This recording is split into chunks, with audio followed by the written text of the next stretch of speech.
अस्सलाम वालेकुम। आज के सच के साथ मैं हूं वसीम अब्बासी। आज 3-4 बड़ी अहम खबरों के हवाले से आपसे बात करेंगे। एक तो पेशावर हाई कोर्ट से पीटीआई को एक उम्मीद की मौहूम सी किरण नमदार हुई है और अच्छी खबर आई है उनके लिए, ये बताऊंगा। दूसरा, सुप्रीम कोर्ट कल नवाज शरीफ के मुस्तकबिल का फैसला करने जा रही है और उस हवाले से 7 रुकनी बेंच बनाया गया, उस हवाले से बात होगी। तीसरा, इलेक्शन कमीशन ने एक बड़ा कदम लिया है और जो सर्वेस हो रहे थे मुख्तलिफ कॉन्स्टिट्यूंसीज से कि कौन जीतेगा, खान साहब जीतेंगे, इमरान खान साहब या नवाज शरीफ साहब, वो उस पर पाबंदी आयद की है। उस हवाले से ख़त लिखा गया है इलेक्शन कमीशन की तरफ से कैमरा को, वो आपसे बात करेंगे। और इस हवाले से आज जो जमशेद दस्ती की सुबह सुबह वीडियो आई है उनके हवाले से बहुत ही तशवीशनाक किस्म की उन्होंने इंकशाफ किया है और इल्ज़ामात आयद किए हैं। कहा कि उनकी बीवी को नंगा करके तशद्दुद किया गया है उन पर और फैमिली को किया गया है। इस हवाले से बात करेंगे, जमशेद दस्ती के वाक़े के हवाले से भी। तो सबसे पहले तो मैं आपको बताऊं कि आज एक अच्छी खबर पीटीआई के लिए तो ये आई है कि जो उनके कागजात नामजदगी मुस्तरद हुए थे उनकी अपीलों के लिए पेशावर हाई कोर्ट ने जो इलेक्शन ट्रिब्यूनल को जजेस के नाम दिए हैं वो बड़े मुस्बत नाम हैं और उनमें उन जज का नाम भी है जस्टिस कामरान हयात। वो जज हैं जिन्होंने बल्ले का निशान पीटीआई की दरख्वास्त को मंजूर करते हुए वापस दिया था। वो जज भी उस ट्रिब्यूनल में शामिल हैं। उस ट्रिब्यूनल के जो जजेस उन्होंने मुंतखब किए हैं, हाई कोर्ट से नाम लिए थे इलेक्शन कमीशन ने, और इलेक्शन कमीशन को जब नाम की फहरिस्त दी गई है पेशावर हाई कोर्ट से उसमें वो जज भी शामिल हैं। और उन्होंने जो उनमें जो लिस्ट दी है मैं आपको उसके बताता हूँ कि वो लिस्ट में कौन कौन से लोग शामिल हैं। उसमें जो पेशावर जस्टिस नईम अनवर जो हैं वो मंगोरा के लिए इलेक्शन ट्रिब्यूनल के जज मुकर्रर हुए हैं। Justice Shakeel Ahmed Peshawar high court के लिए इलेक्शन ट्रिब्यूनल के जज मुकर्रर हुए हैं। इसके अलावा जस्टिस कामरान हयात जिनकी मैंने बात की थी वो एबटाबाद बेंच के लिए जो है वो इलेक्शन ट्रिब्यूनल के मेंबर मुंतखब हुए हैं। जस्टिस मोहम्मद फ़हीम वली वो DI खान बेंच के लिए इलेक्शन ट्रिब्यूनल के जज मुकर्रर हुए हैं। जस्टिस फजल सुबहान बन्नू बेंच के लिए मुकर्रर हुए हैं। इसी तरह लाहौर हाई कोर्ट से भी लिस्ट आनी है और सिंध हाई कोर्ट से भी आनी है, कोयटा से भी आनी है। ये सारी लिस्टें शामिल होंगी। ये वो जजेस होंगे जो इलेक्शन ट्रिब्यूनल का किरदार अदा करेंगे और जो बल्क में बहुत सारे कागजात नामजदगी पीटीआई के मुस्तरद हुए हैं 300 से ज़्यादा उम्मीदवारों के, वो उनकी समाअत करेंगे और फैसले करेंगे कि सही फैसला किया गया था रिटर्निंग अफसर की तरफ से कि गलत किया गया था। और मुझे तवक्को है कि बहुत सारे केसेस में पीटीआई को रिलीफ मिल सकता है क्योंकि जो इतराज़ात लगाए गए थे वो बड़े नॉमिनल से थे। कि मसलन शेख रशीद पे इल्ज़ाम है कि जी मरी से उन्होंने गेस्ट हाउस के पैसे नहीं दिए और वो स्टे करके वापस आ गए और पैसे दिए नहीं, और पैसे उन्होंने कहा मैं वापस जमा करवा देता हूँ। इस तरह मुख्तलिफ इल्ज़ामात हैं, किसी के ऊपर असासे छुपाने का इल्ज़ामात है, किसी पर टेक्निकल नौइयत का है कि आपने ये चीज़ बताई नहीं, पहले जमा नहीं करवाई, फ़लाँ नहीं किया। इस तरह के कुछ एतराज़ात ऐसे थे जो कमज़ोर हैं और वो मेरा ख्याल है कि इलेक्शन ट्रिब्यूनल से उनको इंसाफ मिल जाएगा। और इलेक्शन ट्रिब्यूनल से भी अगर नहीं मिलता तो सुप्रीम कोर्ट से भी फैसला आ सकता है क्योंकि उसके खिलाफ अपील वहाँ भी दायर की जा सकती है। तो ये एक अच्छी खबर थी उनके लिए आई। लेकिन दूसरी तरफ मैं आपको बताऊँ कि अभी तक जितने रिटर्निंग अफसरान ने सूबाई और कौमी असम्बली की नशिस्तों के लिए जमा करे कागजात मंजूर किए हैं या मुस्तरद किए हैं उनकी फहरिस्त भी आज इलेक्शन कमीशन ने जारी की है। और उस फहरिस्त के मुताबिक 25,951 कागजात नामजदगी जमा करवाए गए थे, जिनमें से 22,711 मंजूर हुए हैं और 3,240 मुस्तरद हुए हैं। अब 3,240 में से जो अक्सर हैं वो पीटीआई के हैं, गो के 30 के करीब 29-30 के करीब जो हैं वो नून लीग के भी हैं और कुछ पीपल्स पार्टी के भी हैं जो कागजात नामजदगी मुख्तलिफ टेक्निकल एतराज़ात की वजह से मुस्तरद हुए हैं।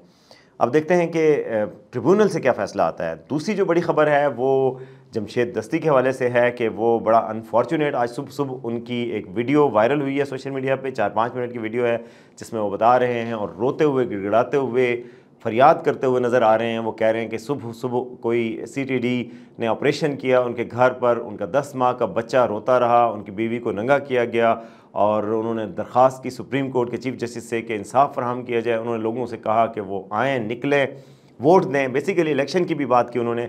बहरहाल जिस लहजे से वो बोले और जो बात उन्होंने की बड़ी तशवीश की लहर उसने दौड़ा दी। और मेरे ख़्याल में इस पर हाई कोर्ट को या सुप्रीम कोर्ट को इस पर नोटिस लेना चाहिए और तहकीक करनी चाहिए कि मामला हुआ क्या है असल में।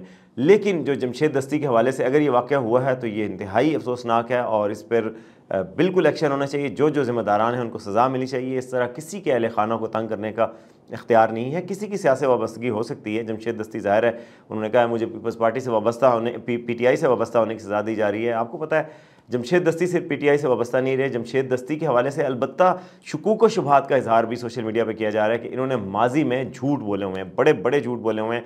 एक वीडियो उनकी वायरल है जिसमें उन्होंने कहा हुआ है कि जी इमरान खान इस सदी के सबसे झूठे आदमी हैं और मज़ीद इल्ज़ामात और पता नहीं क्या क्या बातें की हुई हैं। उसके अलावा उन्होंने रैलीज़ में इल्ज़ामात लगाए गए हैं। इनके हवाले से इनके हल्के के जो लोग हैं उनकी तरफ से बड़े इल्ज़ामात हैं। डॉन के रिपोर्टर अब्दुल्ला मोहम्मद उन्होंने कहा है कि ये काफ़ी अरसे से ये और इनकी वाइफ अपने घर में थे ही नहीं, रुपोश हैं, उनको किसी को नहीं पता। जो रेड हुआ था इनके दफ्तर पे हुआ है और उनका ये दावा है कि जमशेद दस्ती झूठ बोल रहे हैं। अब देखें इसकी तहकीक होनी चाहिए। अगर सच है तो बहुत तशवीशनाक है, अगर झूठ है तो जमशेद दस्ती को भी कटारे में लाया जाना चाहिए कि झूठ क्यों बोल रहे हैं। लेकिन चूँकि हालात ऐसे हैं और भी लोगों के ख़िलाफ़ ऐसा हो रहा है तो हमदर्दियाँ और वेव जो है वो जमशेद दस्ती के हाथ है। PTI ने अपने ऑफिशियल चैनल से भी उनको टैग किया है। अब देखते हैं कि किस हद तक ये बात सही है। जब तक तहकीक नहीं होती हम इस पर कुछ कह नहीं सकते, लेकिन तहकीक होना बहुत ज़रूरी है। अच्छा, तीसरी जो ख़बर थी जिसके बारे में आपको बताना था कि नवाज़ शरीफ के लिए सुप्रीम कोर्ट से ख़बर। ज़ाहिर है नवाज़ शरीफ का केस जो उनकी ताहयात नाअहली के हवाले से था वो अभी तक हैंगिंग इन बैलेंस जिसको कहते हैं ना कि अभी लटका हुआ है, वो केस है। गो के उनको इस्लामाबाद हाई कोर्ट ने रिलीफ दे दिया था। दोनों जो नैब के केसेस हैं वो ख़त्म हो गए उनके ख़िलाफ़, यानी करप्शन के दोनों केसेस ख़त्म हो गए। लेकिन जो पनामा में उनको सज़ा सुप्रीम कोर्ट से मिली थी उसका दाग उनके ऊपर अभी भी बाकी है और उस दाग की वजह से उनके ऊपर नाअहली की तलवार लटक रही है। गो के पार्टी ने कहा कि जी हमने जो शहबाज शरीफ का 16 माह का दौर था उसमें इलेक्शन एक्ट में तरमीम की गई और उस तरमीम के तहत 62(1)(f) के तहत जिस बंदे को सज़ा हुई है उसकी सज़ा की लिमिट मुकर्रर कर दी गई है, क्योंकि उसमें लिमिट तो है ही नहीं। आइन के आर्टिकल 62(1)(f) में तो कोई लिमिट नहीं दी गई। सुप्रीम कोर्ट ने जनाब 2018 में 5 रुकनी बेंच ने अपनी तशरीह करते हुए कहा था कि जी साकिब निसार साहब के दौर में जनाब अपनी तशरीह करते हुए कहा था कि जो नाअहल होगा ना 62(1)(f) के तहत उसकी नाअहली की मुद्दत जो होगी वो ताहयात होगी। इस पर वकला ने भी इतराज़ किया हुआ था और बाकी लोगों ने भी। तो सुप्रीम कोर्ट के इस फैसले के ख़िलाफ़ अब कल जो बेंच बैठेगा वो उसको समाअत करेगा। और अगर 7 रुकनी बेंच ये फैसला कर देता है कि सुप्रीम कोर्ट का पुराना फैसला गलत है तो फिर नवाज शरीफ के लिए सारी राहें ओपन हो जाएंगी और वो इलेक्शन लड़ने की राह में कोई रुकावट हायल नहीं रहेगी। गो कि अभी भी उनके कागजात नामजदगी मंजूर कर लिए गए हैं, क्योंकि उन्होंने वही दलील दी कि इलेक्शन एक्ट में तरमीम हो चुकी है और नाअहली की मुद्दत 5 साल है, मैं 5 साल पूरे कर चुका हूँ, अब मेरे इलेक्शन लड़ने की राह में कोई रुकावट नहीं। लेकिन कुछ आइनी माहिरीन के ख्याल में सुप्रीम कोर्ट का जो पुराना 2018 का फैसला है वो रुकावट बन सकता है। कल जो बेंच बना है वो उस रुकावट को भी हटा सकता है और वो बेंच बना है जनाब जस्टिस काजी फ़ाइज़ ईसा की सरबराही में। उस बेंच में 7 जजेज़ हैं और 7 जजेज़ कौन कौन से मैं आपको बताता हूँ। उन जजेज़ में जस्टिस मंसूर अली शाह हैं, जस्टिस यहिया अफरीदी हैं, ये वही जजेज़ हैं जिन्होंने इमरान खान की तोशाखाना केस में ज़मानत मंजूर की हुई है।